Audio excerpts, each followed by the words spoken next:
ചിലർക്ക് അത് വെറും ഒരു പന്ത് കളിയായിരിക്കാം, പക്ഷേ ഫുട്ബോൾ നെഞ്ചിൽ കൊണ്ട് നടക്കുന്നവർക്ക് അത് ശ്വാസമാണ്.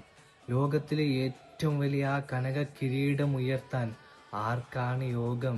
പ്രാർത്ഥനയോടെ കാത്തിരുന്ന ആ രാത്രികൾ, കട്ടൗട്ടുകൾ ഉയർത്തിയ ആ വന്യമായ ആവേശം, പ്രിയപ്പെട്ട ടീം തോറ്റപ്പോൾ അറിയാതെ കണ്ണ് നിറഞ്ഞ നിമിഷങ്ങൾ, ഇതൊന്നും ഒരു ഫുട്ബോൾ ഭ്രാന്തനല്ലാതെ മറ്റാർക്കും മനസ്സിലാകില്ല.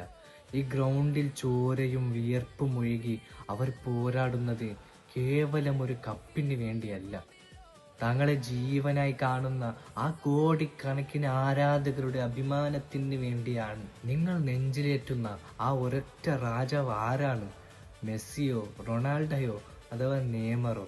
നിങ്ങളുടെ പ്രിയപ്പെട്ട ടീമിന്റെ പേര് ഇപ്പോൾ തന്നെ താഴെ കമന്റ് ചെയ്യൂ. നോക്കട്ടെ ഏത് ഫാൻസുകാരാണ് ഇവിടെ കൂടുതലെന്ന്. നിങ്ങളുടെ ആ കട്ട ഫുട്ബോൾ ഗാംഗിലേക്ക് ഇതൊന്ന് ഷെയർ ചെയ്യാനും മറക്കണ്ട.